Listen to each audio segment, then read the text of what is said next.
Ever since Main Road flooded and was closed because of the high tides a couple of weeks ago, people have been wondering what Charleston County plans to do to remedy the problem for good. The county and Department of Transportation have improvements for Main Road plan dating back 2 years now, but those plans could change during tonight's County Council meeting.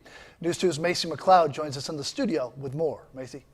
Good evening, Brendan and Carolyn. Charleston County and the South Carolina Department of Transportation signed an agreement in 2013 to secure funding for improvements to Main Road. But Charleston County says the plan currently in place may not be the best option for Main Road and want to discuss other choices. The plan right now is to turn Main Road into a super street. Northbound vehicles on Main and southbound vehicles on Main wishing to take a left will first need to take a right, and then they'll make a protected U-turn further down the road. There'll be 3 traffic signals there. It removes 3 conflict points, and that's how it makes it safer. This plan would cost $3.5 million, with $2 million coming from the SCDOT Highway Safety Improvement Project funding, and the other $1.5 million from Charleston County. But some county council members say it's not a smart way to spend that money.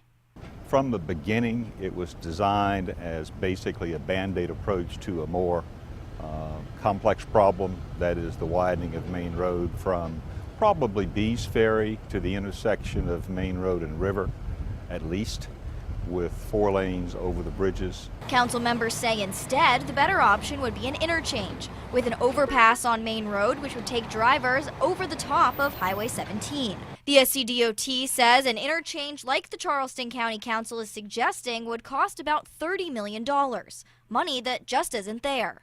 We looked at it in our initial study and found it would work. It would solve the safety problem and the capacity problem.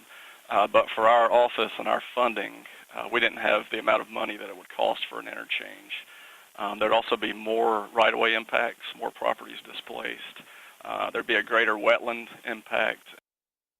And at tonight's County Council meeting, they will vote on whether or not they want to reopen discussions with the SCDOT about their agreement and $1.5 million commitment to pull back from the Super Street idea and run more studies about the interchange possibility. The DOT tells us that right now they are expected to start construction on the Super Street in 2016, but reopening negotiations could push back the groundbreaking even further. Macy McLeod, News 2.